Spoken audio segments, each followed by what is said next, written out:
Les habla Abel desde Pekín, China.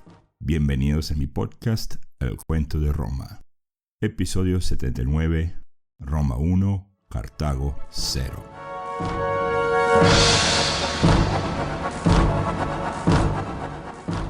Esto es lo que el padre de la historia, un griego llamado Heródoto, escribió de los cartagineses como mercaderes alrededor del año 430 a.C. Los cartagineses, cuando llegan con sus barcos, descargan sus mercancías y las organizan en la playa. Luego vuelven a sus barcos y prenden un gran fuego. El humo de ese fuego es visto por los habitantes de esas costas y les da a saber que hay mercancías en la playa. Inmediatamente los nativos van a la playa a ver los productos. Con ellos traen suficiente oro u otros objetos de valor. Después de decidir cuánto oro van a dejar en la playa por las mercancías, los nativos se retiran de la playa y esperan a que los cartagineses vuelvan a estimar el valor de su oferta. Los cartagineses desembarcan y examinan lo que los nativos han dejado allí, y si el oro les parece un precio digno por sus mercancías, lo toman con ellos y parten. Si no, los cartagineses vuelven a sus botes y se sientan a esperar mientras los nativos se acercan de nuevo y fijan más oro hasta que ambos lados están satisfechos. Ninguno de los dos lados intenta engañar al otro, porque los cartagineses no tocan el oro hasta que iguala el valor de sus bienes, y los nativos no tocan los bienes hasta que los cartagineses se han llevado el oro. Si bien esto fue escrito por Heródoto, este texto se encuentra en el libro 4 de Tito Livio. Por supuesto, esto es lo que los mercaderes de Cartago hacían en lejanas costas africanas, donde no existían otros métodos de comercio. Y por supuesto que eso fue, si es que fue, siglos atrás. Además, recordemos que fue Cicerón quien llamó a Heródoto padre de la historia. Recordemos también que otros senadores de Roma lo solían llamar el padre de todas las mentiras. Digo, a Heródoto, no a Cicerón. Ahora comencemos así. Año 243 a.C. Primera reunión del Senado de Roma del año.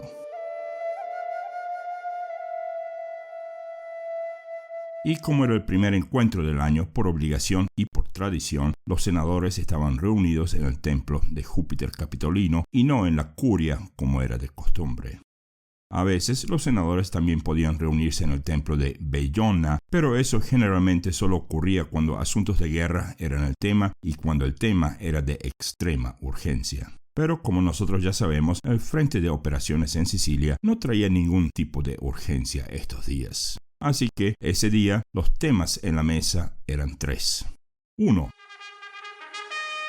Los romanos iban a continuar construyendo su nueva flota nueva. Y eso a pesar de que el consenso general era que Amílcar Barca sí era un peligro, pero no un peligro inminente. 2. Los romanos tenían que encontrar una forma de desacreditar a los cartagineses no como mercaderes llenos de sentido financiero sin escrúpulos, sino simplemente como gente mala. Resulta que el esclavo de un senador romano había descubierto un taller de reliquias de dioses cartagineses en un pueblo a no más de 50 kilómetros al norte de Roma y se lo dijo a su amo. La figura de esas reliquias, una diosa para ser más exacto, era la figura de Tanit, T-A-N-I-T, una de las pocas divinidades que los cartagineses tenían y que los fenicios jamás tuvieron. En otras palabras, un culto cartaginés propiamente dicho. Tanit era una diosa relativamente nueva y, según historiadores, había pasado a otras divinidades en popularidad entre la gente de Cartago. Si bien dioses como Melkart, Baal Amón y Razap, el dios de la guerra, aparecían por todos lados en Roma, especialmente en vasijas de arcilla, el culto a Tanit era algo más bien nuevo. Al final, el Senado decidió que se creara un grupo de investigación acerca del tema y uno de los ediles nuevos en Roma estaría a cargo del asunto, supervisado por el pontífice máximo, por supuesto. Y como esta reunión tomó lugar dentro del templo de Júpiter Capitolino, una copia de toda esta investigación también le será entregada al Flamen Dialis, es decir, al sacerdote del dios Júpiter. Listo, asunto resuelto. Si existía algo que los senadores romanos amaban era delegar deberes. Y finalmente 3, el asunto de los cónsules nuevos. Así que tenemos que en este año, el 243 a.C., los cónsules elegidos son un tal Cayo Fundanio Fundulo y un tal Cayo Sulpicio Galo. Ok, veamos. Por un lado, ambos se llamaban Cayo. Qué extraño, ¿verdad? Encontrar dos tipos en Roma y que ambos se llamen Cayo o Lucio o Marco. Increíble, ¿no?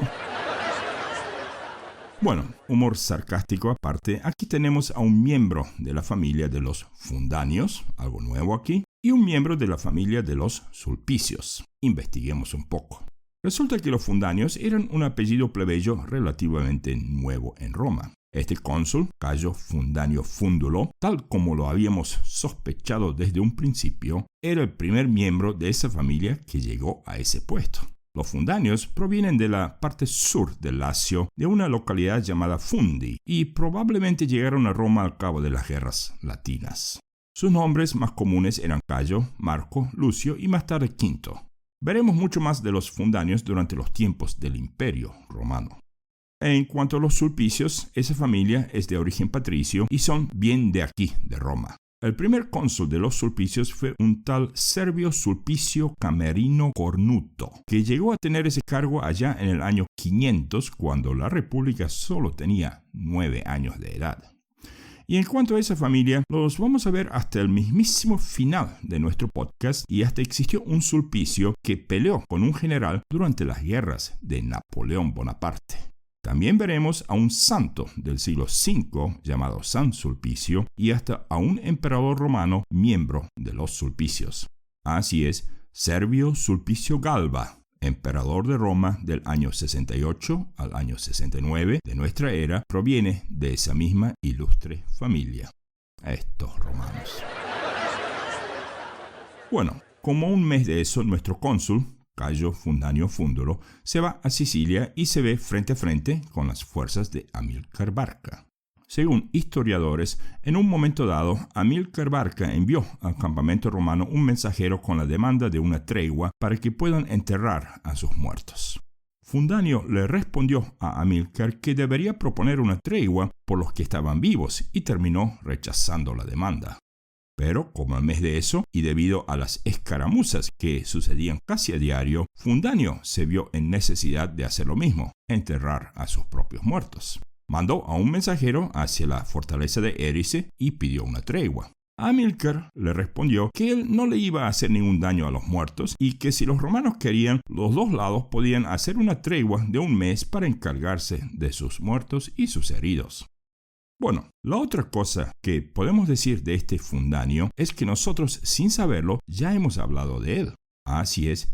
¿Se acuerdan de un tal Publio Claudio Pulcro, el que había arrojado aquellas gallinas sagradas por la borda de sus naves frente a la ciudad de Drépano?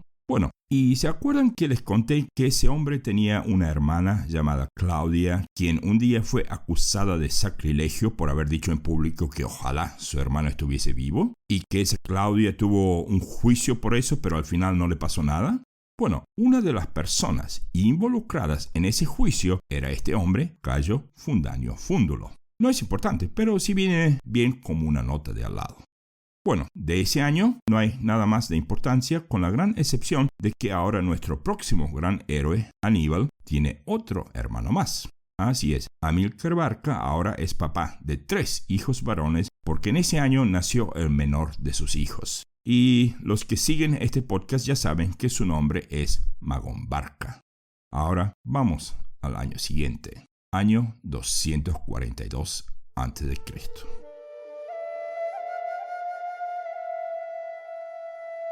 Y antes de nombrar a los cónsules elegidos y darle los eventos más importantes del año, aquí necesito destacar una cosita muy importante acerca de la República Romana como una fuerza, una potencia en el mundo de aquel entonces y con un punto de vista general. Y lo que voy a leer brevemente aquí no son palabras mías o de algún escritor o historiador griego o romano, sino de un general retirado estadounidense quien ha publicado varios artículos de Roma antigua desde un punto de vista de potencia militar. El nombre de este general es Daniel A. Fernie. Para aquellos interesados en ampliar o investigar eso, como dicen, por cuenta propia, el apellido de ese hombre se deletrea Fournie, Daniel A. Fernie. Retirado en los 90, Fernie trabajó por muchos años en la Agencia de Inteligencia del Departamento de Defensa de los Estados Unidos, además de haber sido un oficial para el Ejército de los Estados Unidos y como teniente coronel de las Reservas de los Estados Unidos. Fue llamado de vuelta al ejército en el 2003 con el propósito de supervisar operaciones de inteligencia durante la campaña de Irak, después de lo cual publicó varios libros y artículos. Fernie es titular de 2 másters, uno de la Universidad Militar de Virginia y el otro de la Universidad Americana de Washington, D.C. Y esto es lo que este hombre opina de Roma como una potencia militar en el tiempo justo después de la Primera Guerra Púnica y desde un punto de vista de capacidades de inteligencia y contrainteligencia. Primero, Fernie nos da a saber que todos los imperios antiguos, sin siquiera una sola excepción, tenían servicios de inteligencia y contrainteligencia muy avanzados ya miles de años antes de nuestras fechas.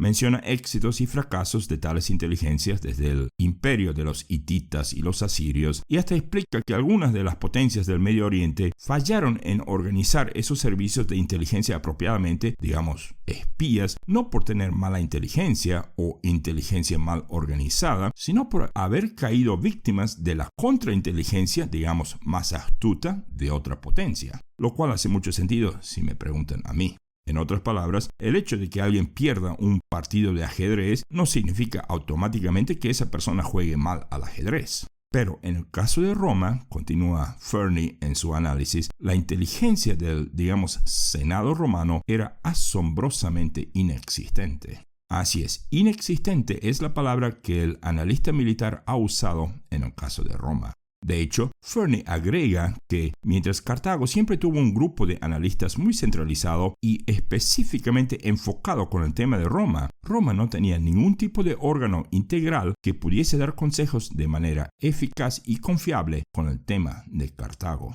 Como un ejemplo, tormentas, durante las cuales romanos perdieron centenares de naves y centenares de miles de vidas. Esas tormentas fueron perfectamente anunciadas, pero no fueron obedecidas precisamente porque no existía un órgano centralizado que haya estudiado, analizado y creado protocolos a ser implementados en cuanto a Sicilia y ni hablemos el suelo africano. Fernie llega a la triste conclusión que cualquier ciudad de Grecia helenística poseía un servicio de inteligencia mejor organizado que el de Roma. Por último, nos dice que si Roma hubiese tenido un cuerpo centralizado de contrainteligencia, eventos como la llegada de Antipo a Cartago desde Esparta o el desembarque de Amílcar en Sicilia después de la caída de Palermo jamás hubiesen sido una sorpresa para los romanos. La fuerza del ejército romano era al menos decenas de veces superior a cualquier otro ejército en su área. Y si eso se hubiese combinado con un servicio de inteligencia adecuado, Roma no hubiese necesitado de 3, ni siquiera de 2 guerras púnicas. Así que la consecuencia más importante de esa falta de inteligencia era nada más y nada menos que la inevitable Segunda Guerra Púnica. Bueno, ahora sí, brevemente veamos los 2 cónsules para ese año porque a uno de ellos ustedes lo van a reconocer de inmediato. A lo mejor a los 2. En nuestro año 242 a.C., los 2 cónsules elegidos eran Cayo Lutacio Cátulo y Aulo Postumio Albino. Un Lutacio y otra vez un Postumio. Una oración de cada uno de ellos. De Cayo Lutacio Cátulo hablamos extensivamente en nuestro episodio 70 porque al final y al cabo tuvimos un episodio de él junto a aquel Marco Atilio Régulo. Casi seguro que se acuerdan. Así es, en aquel episodio 70 hasta les habíamos dicho que entre Cátulo y su hermano menor, llamado Quinto, tendrán el tremendo honor de redactar las condiciones del Tratado de Paz entre Roma y Cartago y por ende el fin de la Primera Guerra Púnica.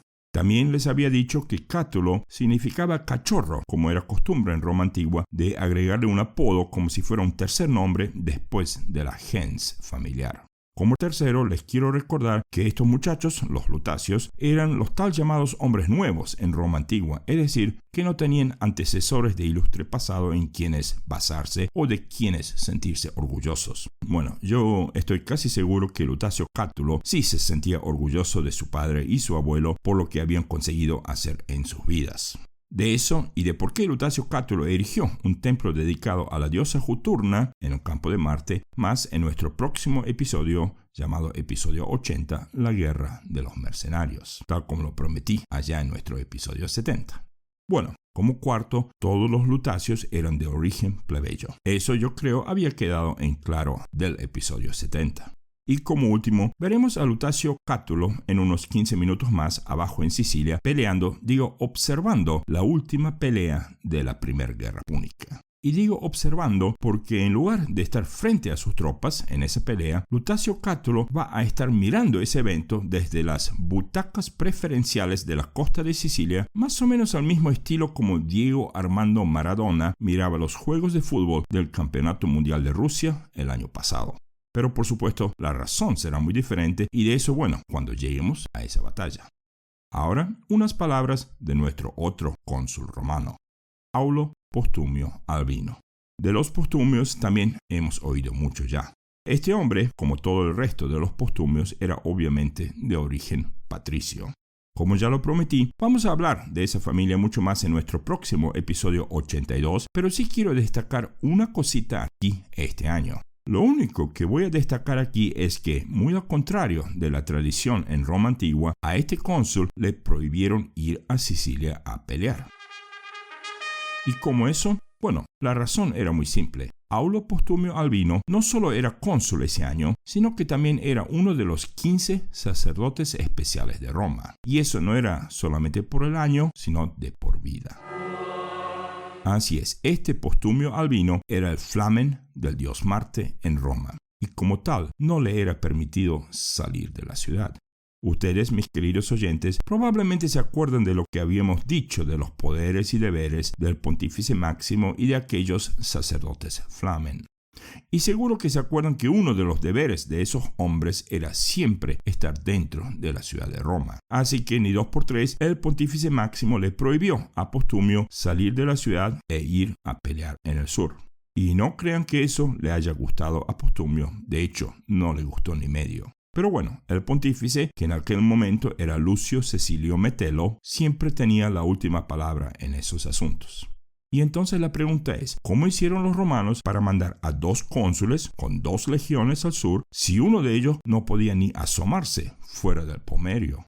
La respuesta es, a ver. La respuesta a eso lo vamos a ver después de la palabra en latín.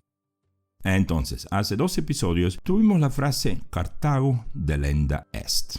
Obviamente que casi todo el mundo, más uno, sabían de esa frase y la gran mayoría hasta saben de quién proviene y el porqué de la frase también. Por lo tanto, esto va a ser para la otra mitad de nuestros oyentes, en la cual me incluyo más veces de lo que me gustaría admitir, así que veamos el de dónde y el porqué de Cartago delenda est.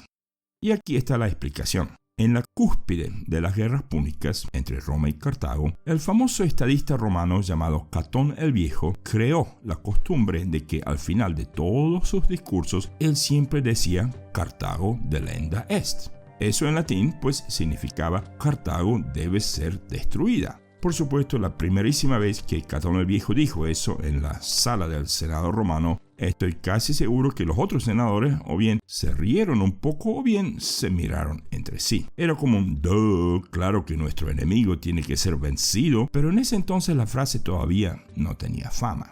Pero como Catón venía repitiendo esa frase hasta cuando hablaba de temas que no tenían nada que ver con Cartago o con la guerra, el significado intrínseco de esa frase fue cambiando. Así es, sus palabras rápidamente se convirtieron en un lema popular y emocionante en la antigua Roma. Para cuando la guerra ya duraba 20 años, gente hasta se despedía de fiestas o reuniones usando las palabras de Catón y hasta chicos en la calle lo venían repitiendo mientras mataban a cartaginenses imaginarios en sus juegos infantiles de espadas de madera y enemigos de cera o arcilla. Hoy en día, esa frase se puede utilizar en sentido figurativo para expresar un apoyo absoluto a una idea o un curso de acción.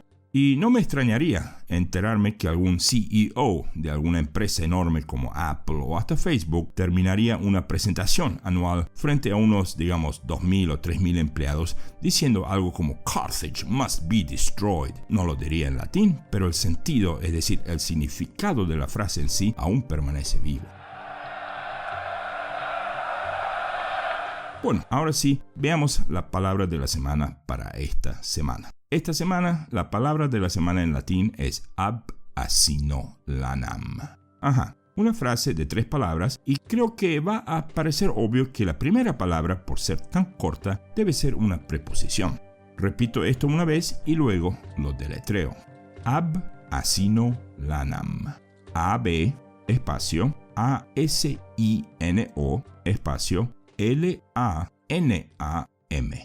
Y yo creo que esto se acaba de poner más fácil aún porque tanto la segunda como la tercera palabra son de 5 letras y ambas palabras se asemejan mucho al idioma castellano. Ab asino lanam.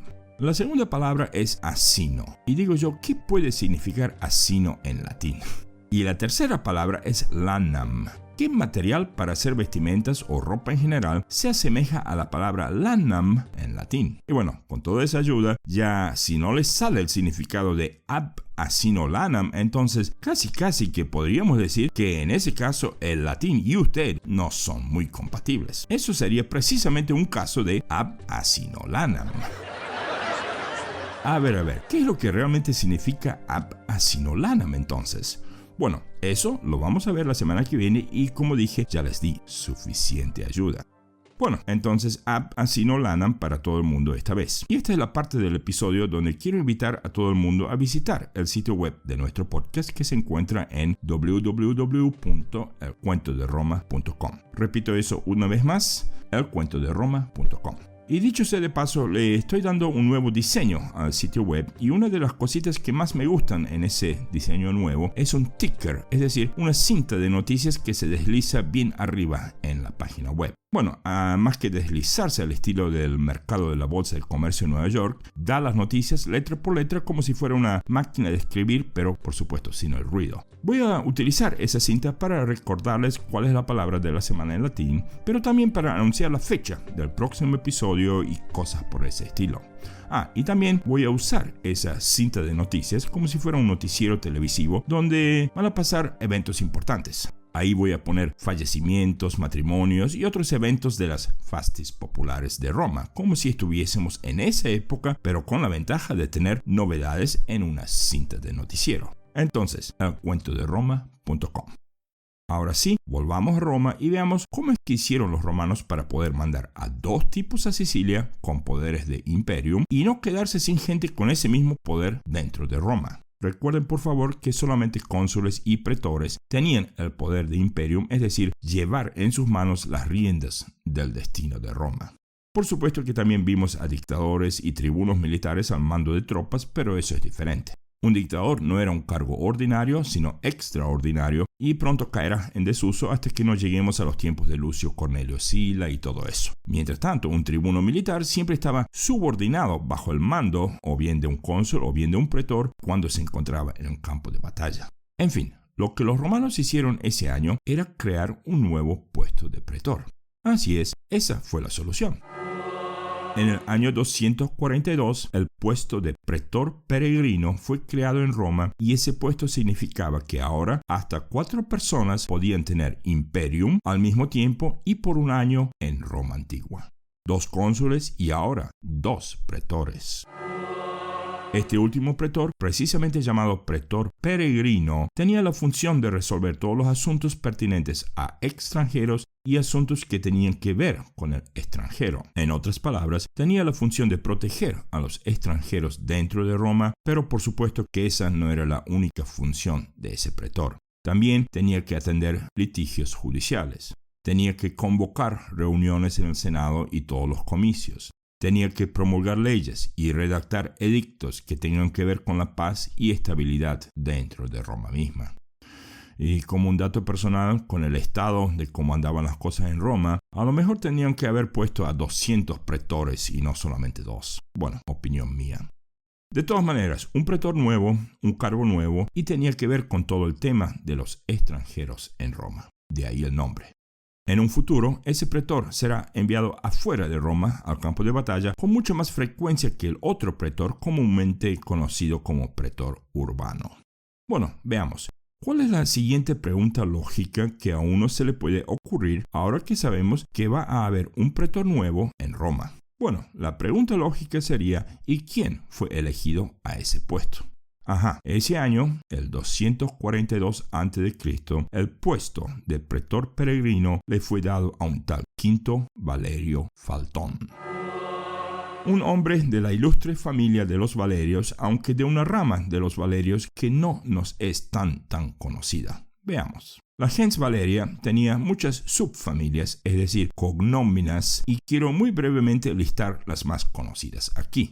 Después de eso, vamos a prepararnos para la batalla y el final de esta guerra. Entonces, las ramas más conocidas de los Valerios son Corvo o Corvino, Flaco, Levino, Máximo, Mesala, Potito, Publícola, Tapón, Triario y Voluso. Y ahora, los Faltón también. Quinto Valerio Faltón. La gens Valeria fue una de las más antiguas y celebradas de toda Roma. Ni una otra gens romana fue distinguida por tanto tiempo, aunque algunas, como la gens Cornelia, produjeron un número mayor de hombres ilustres. Publio Valerio Publícola jugó una parte muy importante en la historia de la expulsión de los reyes romanos y fue elegido cónsul en el primer año de la República, el 509 a.C. Desde ese tiempo en adelante hasta el periodo más tardío del imperio, durante casi 1000 años, el nombre Valerio aparece con frecuencia en los fasti y fue llevado por emperadores Maximino, Maximiano, Magencio, Diocleciano, Constancio I, Constantino el Grande y varios más. Ok, ahora vamos al sur. La flota romana está lista.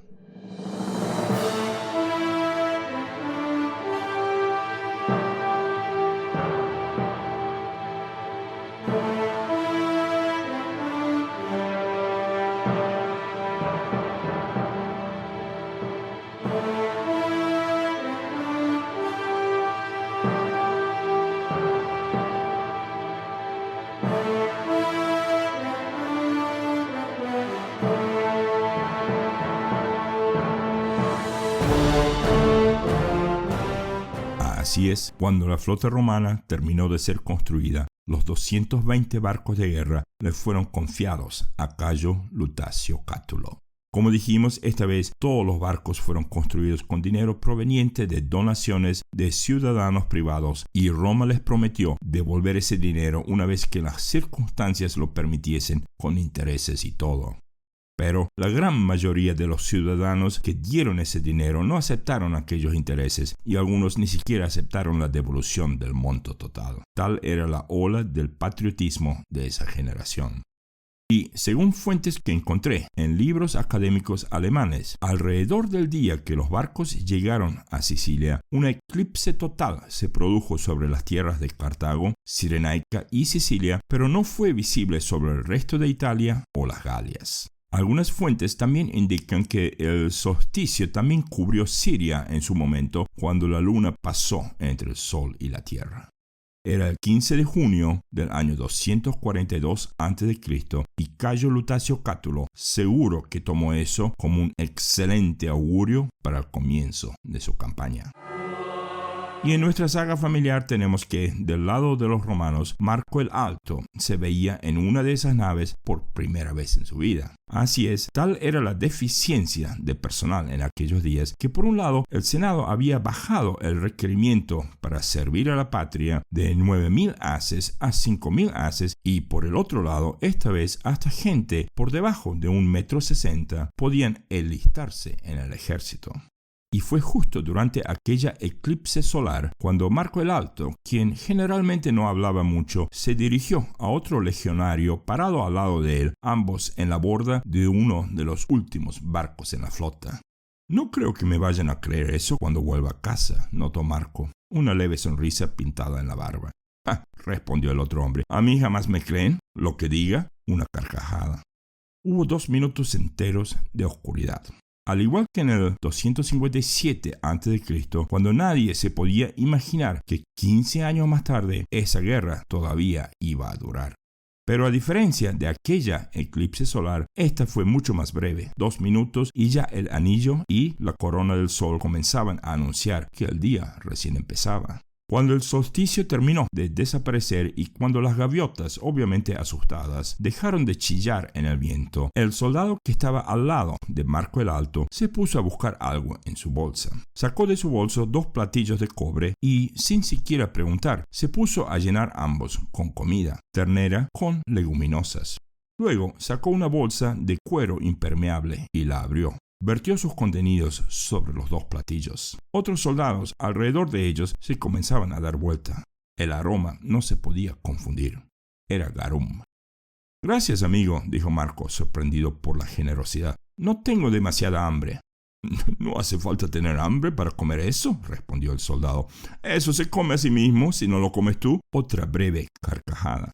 «¿No eres de Roma?», preguntó Marco, aceptando el plato ofrecido. «Por Vesta, pues sí soy de Roma y bien del Aventino», respondió el soldado. «Neo, a tu servicio». «Neo, de la familia de los Nevios, de la tribu estelatina». «Ah, vaya», respondió Marco. «Soy Marco de los Emilios, pero por adopción». «Sabía que te había visto en alguna parte», respondió Neo Nevio. «Habéis vivido en la parte inundada del Foro Boario, ¿es verdad?» «Por Juno, así es, pero eso era antes de mi tiempo. Ahora vivimos del otro lado de la ciudad». «De verdad que eres de Roma», admitió Marco. «Es que tu forma de hablar me había confundido». «Claro, he vivido en el sur por muchos años, en Capua», exclamó el soldado. «Oye, ahora ya podéis regresar al Foro Boario, ¿sabes? Ya secaron esa parte del maldito valle». Sí, lo sé», respondió Marco, «pero ya estamos situados en el Celio. Tenemos un taller allí, un taller de escudos». «Ja, buen negocio», respondió Neo. «Escudos hacen falta, hasta dentro de la casa de uno a veces». Otra carcajada. «Yo una vez casi me puse a hacer espadas. Al final me di cuenta que escribir mal de otros era más fácil que fundir metal y doblarlo en el fuego». Y así fue como 2 hombres de 2 oficios completamente diferentes, un escudero y un dramaturgo, se hicieron amigos. Marco el Alto y Neo Nevio decidieron pasar el viaje juntos y, si las circunstancias lo permitían, volver a Roma juntos, después de la guerra. Era mejor que solos y al parecer había suficiente garum para ambos. Y para ustedes, mis queridos oyentes, recuerden que Neo se escribe C-N-E-O. Neo Nevio era un personaje verdadero en la historia de Roma y en un futuro terminará encarcelado por haber creado una comedia demasiado ofensiva en contra de la familia de los Cecilios Metelos. Ya verán, nos vamos a divertir con eso. Cuando las naves romanas llegaron frente a las ciudades de Drépano y de Lilibeo, la sorpresa para Amílcar no fue pequeña. Y aquí necesito que se imaginen un cuadro, mejor dicho un rectángulo, digamos acostado, porque vamos a dibujar el mapa de esa parte de Sicilia en ese rectángulo en nuestra mente. En nuestro rectángulo tenemos la costa de Sicilia abarcando todo el lado derecho del mapa, o sea que nuestro zoom del mapa no es pequeño. Si tuviésemos que dibujar ese mapa, pues simplemente hagamos una línea de arriba a abajo del lado derecho de ese mapa. Arriba, en la costa, pongamos un círculo sobre la costa. Ese círculo va a ser Drepana o Drépano. O sea que tenemos Drépano casi en la esquina arriba a la derecha. Y más hacia la esquina pongamos otro puntito, pero no sobre la costa, sino un poco tierra adentro. Esa va a ser la fortaleza de Amílcar Barca, la fortaleza de Eris. Ahí también están sus tropas, más unas tropas de mercenarios galos, más un santuario a la diosa Astarte. O sea que Amílcar Barca está bien en la esquina arriba a la derecha de nuestro rectángulo. Ahora, donde está la ciudad de Drépano, dibujemos como un promontorio o un cabo. Y también dibujemos una pequeña bahía porque de esa manera tenemos un lugar donde los cartagineses podían esconder sus barcos. Pero bueno, en este momento Cartago había desmantelado su flota, así que de barcos casi no había nada. Ahora, más abajo, casi al borde de nuestro rectángulo, dibujemos otra ciudad allí, Lilibeo. Bueno, a Lilibeo también le vamos a dar un lugar donde meter barcos, pero no había un cabo así de bueno. El puerto era bueno, pero no había una península saliendo de la costa como en Drépano. Ahora, casi a mitad del camino entre Lilibeo y Drépano hay una bahía mucho más grande. Esa bahía, que estaba un poco más cerca de Lilibeo que de Drépano, era donde Gisco guardaba su flota. Pero bueno, repito eso, en este momento no había una tal llamada flota cartaginense, un par de barcos nada más. Finalmente vamos a dibujar 3 islas en todo ese espacio en azul que nos quedó vacío en nuestro rectángulo. La isla más grande, llamada Aegusa, se encuentra bien en el centro de nuestro mapa. Hoy esa isla se llama Favignana. Después de eso dibujaremos otra isla un poco al norte de Aegusa, pero mucho más redonda y mucho más pequeña. Esa es la isla de Levanzo, y esa isla solo jugará el rol del viento. En otras palabras, Levanzo hace que la dirección del viento cambie cuando uno sale, digamos, de la protección de la isla misma. Ahora, más lejos de Sicilia misma está la tercera isla. Igual de grande como Aegusa, esta isla está casi al borde izquierdo de nuestro rectángulo y se llama Maretimo, con 2 letras T. Pero en aquellos tiempos navegantes también la llamaban la Isla Sagrada, aunque no sé la razón exacta de ese nombre. Si lo saben, por favor me dejan un comentario en alguna parte. Entonces, del lado derecho, la costa. Arriba, Amílcar Barca en la fortaleza pegado a la ciudad de Drépano. Más al sur, la gran bahía que Lilibeo usaba como anclaje. Y abajo, Lilibeo y las tropas de Gisco dentro de la ciudad misma. Afuera, en la mar, 3 islas. Aegusa, cerca de la costa, la pequeña Levanzo, al norte de ella, y más afuera, Maretimo, casi del mismo tamaño que Aegusa. Ahora que tenemos el mapa en nuestro campo visual, veamos dónde se pusieron los romanos bajo el hábil comando de Cayo Lutacio Cátulo. Lutacio dividió sus fuerzas entre las 2 ciudades y puso al pretor Quinto Valerio Faltón al mando de la mitad que él no iba a manejar directamente. Como primero, bloquearon acceso a ambas ciudades por tierra. Traían suficientes hombres y materiales como para hacer eso bien. En el caso de Drépano, un grupo grande se puso justo entre la ciudad misma y la fortaleza de Erice. Allí los ataques fueron los más duros porque ahí estaba Amílcar Barca mismo. Sin embargo, otro grupo menos numeroso se puso a rellenar con arena la salida del puerto de la ciudad. A ver, ¿cómo dijo? Bueno, no estoy diciendo que cambiaron el mapa de Sicilia, sino que se pusieron a rellenar algunas de las partes de aquellos arrecifes frente a Drépano, donde ya sabían que los cartaginenses se podían escurrir entre medio de noche. Así que por ese lado, Amílcar Barca de repente se dio cuenta que ni siquiera podía comunicarse con Cartago desde esa ciudad ya no más. Inmediatamente mandaron mensajeros hacia Lilibeo. Pero esos mensajeros tampoco pudieron cumplir con su misión porque el pretor Valerio Faltón se había apoderado de toda aquella parte en el medio de las 2 ciudades, incluyendo la zona de anclaje al norte de Lilibeo. Y al mismo tiempo, Valerio Faltón también organizó 2 destacamentos de tropas a mantener un sitio a la ciudad. De esa manera, Gisco tampoco podía salir de la ciudad. De hecho, Cartago no se enteró de la situación en la isla por noticias traídas a Cartago desde Sicilia. Cartago se enteró de la situación en la isla por la falta de noticias desde Sicilia. Y esta vez los barcos romanos no eran ni torpes ni lentos. Es más, las 220 naves romanas no fueron construidas utilizando el plan de aquellas quinquirremes de antes, sino que fueron construidas basadas en los planos de aquella nave de aquel Aníbal el Rodio, aquel navegante que se les había burlado con su nave súper veloz años atrás. ¿Se acuerdan de Aníbal el Rodio? Y bueno, cuando Cartago supo lo que pasó, ellos se pusieron a construir una flota a toda velocidad. Y personalmente yo estoy seguro que más de uno de los senadores de Cartago maldecían a Anón el Grande por haber insistido en desmantelar su propia flota 3 años atrás. Así es, Anón el Grande venía convenciendo a más y más gente en aquel consejo de ancianos que Roma jamás iba a volver a aparecer con otra flota por las costas de Sicilia. Pues Anón el Grande se había confundido. Y tanto Amílcar Barca como Lutacio Cátulo sabían eso. Mientras Amílcar Barca maldecía la situación, Lutacio Cátulo la acogía. Ahora veamos a que no adivinan cuánto tiempo les hizo falta a los cartaginenses para poder construir una flota nueva que tuviera igual o mayor cantidad de barcos para ir a enfrentarse a los romanos. Recordemos que estamos en el 242 a.C. y ya estamos a mediados de año. En junio tuvimos aquella eclipse solar y a medida que el tiempo pasaba, los soldados romanos se venían poniendo más y más diestros en alta mar. Los cartagineses, por su lado, ahora se encontraron con la situación de que no tenían de dónde sacar tantos remadores mercenarios y gente que les ayudase a transportar todos los materiales que Drépano y Lilibeo urgentemente necesitaban. Para cuando lleguemos a las Saturnalias de ese año, ambas ciudades estarán desesperadamente cortos de víveres, agua y madera para el invierno.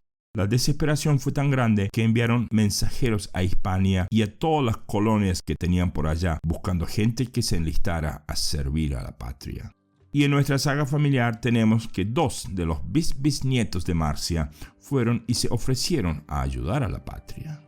Nosotros los habíamos visto en nuestro episodio 70, cuando un muchacho llamado Imilcar estaba escondido a bordo de la nave de Manio Máximo Valerio Corvino, y en aquella ocasión lo vimos huir de Italia y luego llegar a Hispania, donde su tío Admago el Rápido ya se venía enriqueciendo.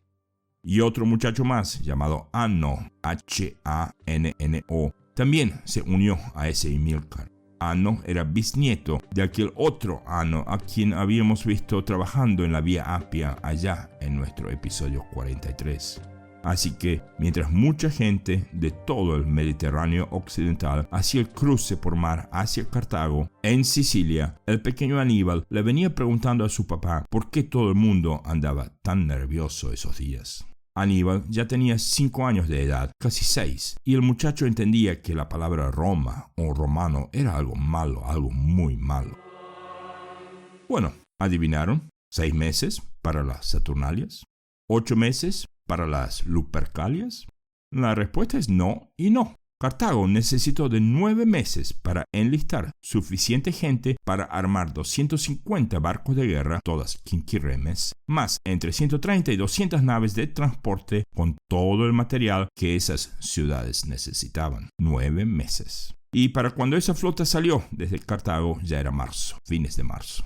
Lutacio Cátulo se enteró de la llegada de esa flota mucho antes de lo que los cartagineses lo hubiesen querido, pero eso se debía a todo el apuro que tenían estos muchachos. Se pueden imaginar. Y a ver si pueden adivinar, mis queridos oyentes, quién estaba al mando de todos esos barcos cartaginenses. Bingo, nadie menos que Anón el Grande. Cuando Anón llegó a donde las islas Égadas, él primero decidió esconderse detrás de aquella isla más grande, lejos de la costa de Sicilia misma. Según historiadores, Anón se escondió detrás de la isla de Marretino por 2 días enteros, esperando a que el viento cambie y que le sea favorable para hacer una raya bien derecha hacia el puerto de Lilibeo. Pero por supuesto, Lutacio Cátulo sabía dónde estaba Anón. Pero Lutacio Cátulo tenía 2 problemas en este momento. Por un lado, hace 3 semanas él fue herido en otro de los ataques de Amílcar Barca allá en el norte. Debido a esa herida, él no iba a poder pelear. Ahora, eso significaba que Cátulo iba a manejar la batalla entera al mejor estilo control remoto, algo extremadamente fuera de lo común en aquellos tiempos en Roma antigua. Sin otro remedio, Cátulo puso a su pretor, Valerio Faltón, a cargo de sus naves y mantuvo contacto desde la costa. Y el otro problema de Cátulo era el viento. Si el viento cambiaba a favor de Anón, los romanos arriesgaban a que todos los víveres logren llegar a Lilibeo. Y eso había que impedirlo a cualquier precio. Y entonces el viento cambió. Y mientras Cátulo medía los riesgos, el viento empezó a soplar del oeste, desde Hispania y justo hacia el puerto de Lilibeo. Anón dio la orden y sus 250 naves se pusieron de frente. Pasó por el norte de la isla y luego apuntó hacia la otra isla, Aegusa. Detrás de Aegusa, los cartagineses estarían prácticamente en Sicilia. Pero, en cuestión de minutos, Valerio Faltón dio la orden a sus naves de salir del puerto de Lilibeo y ponerse enfrente al viento. Los romanos iban a tratar de embestir a los cartagineses y eso en contra del viento. Lo que nadie sabía, ni los cartagineses, ni siquiera Cátulo mismo, era que Valerio Faltón tenía otro plan. Cuando sus naves estaban a 1 kilómetro de la costa, Valerio les ordenó a todos sus soldados a meterse de un lado de la nave para inclinar el peso de la misma y forzar a que las naves viren en alta mar como en una letra S. Y al mismo tiempo ordenó a que corten los mástiles de todas sus naves. ¿Los mástiles, mi señor?, me imagino que le habrán preguntado sus marineros. Sí, los mástiles, debe haber respondido. Y boten todas las velas al agua junto a las cuerdas. Así es, las enormes velas romanas junto a las cuerdas y todo el otro material, todo eso flotaba y todo eso debe haber creado una enorme red flotando en el mar. Eso de pronto se iba a convertir en una trampa mortal para los buques de transporte que venían detrás de las quinquirremes de Cartago. Y ahora, sin mástiles y sin peso, las naves romanas se convirtieron en espadas que iban por el agua como un cuchillo caliente corta manteca. Los cartagineses no tuvieron ni la menor chance. La torpeza de los marineros novatos, casi sin entrenamiento alguno. El balastre de los buques de transporte con ese peso enorme, sentados en alta mar como vacas en la ruta. Las quinquirremes no sabían ni dar una vuelta ahora que el mar les daba de espalda. De las 250 naves de guerra, 50 fueron hundidas y 70 fueron capturadas. 30 lograron huir porque consiguieron meterse detrás del abrigo de aquella isla menor y el viento les ayudó a escapar. Las naves de transporte, ni una sola de esas naves llegó a cumplir su misión. Y en nuestra saga familiar, ambos bisnietos de Marcia murieron en alta mar. Ni siquiera tuvieron tiempo de despedirse o de al menos estar juntos en aquellos terribles últimos instantes. Y con un pánico que jamás sintieron antes, los residentes de la ciudad de Lilibeo vieron como sus víveres se hundían entre las olas. Cátulo, sentado en una silla de madera en la costa de Sicilia, no podía creer su propia suerte. Envió a un mensajero hacia sus tropas estacionadas justo afuera de Drépano, en el norte, y el mensaje era simple: la flota de Cartago hundida. Así es, si los cartagineses hubiesen logrado liberar a Lilibeo, eso hubiese sido otra historia. Pero ahora Amílcar Barca supo que sus provisiones no iban a llegar y que Cartago no iba a construir otra flota y mandar ayuda otra vez. En el juego de la ruleta que es la vida, Amílcar Barca hoy había perdido la apuesta, gruesamente. Bueno, ahí lo tenemos, muchachos. Luego de su decisiva victoria sobre la armada cartaginesa, Lutacio Cátulo renovó el sitio y esta vez conquistó Lilibea, esparciendo a Amílcar y a su ejército por toda Sicilia. Sin recursos para construir una nueva flota o para reforzar las tropas terrestres, Cartago admitió su derrota y firmó un tratado de paz con Roma, dando conclusión así a la primera guerra púnica. Para celebrar su victoria, Lutacio Cátulo construyó un templo en honor a Juturna en el campo de Marte, pero como ya lo dije, el porqué de eso en nuestro próximo episodio. La otra cosa que también vamos a ver en nuestro próximo episodio son los detalles de esa rendición. Por un lado, porque esa rendición no se firmó al día siguiente, esas cosas llevan tiempo. Y por el otro lado, porque Amílcar Barca no se va de la isla de Sicilia al día siguiente tampoco. Eso también lleva tiempo. También vamos a ver que no va a ser Amílcar Barca en persona quien va a firmar esa rendición de Cartago frente a Roma, y queda para el episodio que viene ver a quién mandaron a cumplir con esa desagradable tarea los cartaginenses. Y también a ver si para el próximo episodio ustedes logran adivinar cuánto de oro le va a quedar debiendo Cartago a Roma. Y por supuesto no nos olvidemos que los mercenarios que Cartago venía contratando, bueno, a ellos también había que pagarles, ¿no? Y bueno, ese va a ser el tema principal de nuestro episodio que viene. Porque digo yo, ¿qué pasa si usted le da armas a unos tipos para que vayan a la guerra y les promete dinero por ir a esa guerra y cuando vuelven pues les dice que no hay dinero? ¿Qué creen que van a hacer estos muchachos con esas armas en sus manos? Bueno, eso y mucho más en nuestro próximo episodio, episodio 80, la guerra de los mercenarios. Gracias por escuchar y hasta el episodio que viene.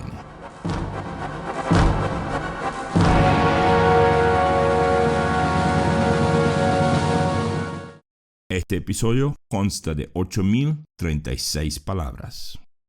Un saludo muy especial para Oscar, quien nos escucha desde Bélgica y quien me comenta que él también ha vivido en China un año y que le ha gustado el país con sus luces y sus sombras. Gracias, Oscar. Y en cuanto al sitio web, lo estoy rediseñando un poco. Habrá más mapas ahí pronto cuando tenga un poquito más de tiempo.